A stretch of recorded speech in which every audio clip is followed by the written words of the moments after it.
Memang babi lah tempat tu. 15 dari COVID 19.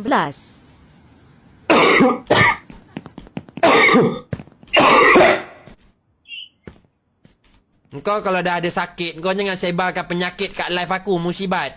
Engkau batuk pun kau nak record, kau nak bagi kat sini, apa masalah engkau? Anda tahu batuk kau tu COVID dah mampus 4,000 orang kena COVID. A few moments later. 15 dari COVID 19. Dah datang dah musibat batuk ni. Confirm dia batuk punya. Sikit hari lagi mampus lah budak tu. Dari semalam hantar RM15 untuk batuk. Untuk menyebarkan penyakit. Sikit hari lusa dah, kalau dah diam je tu, dah mampus lah tu.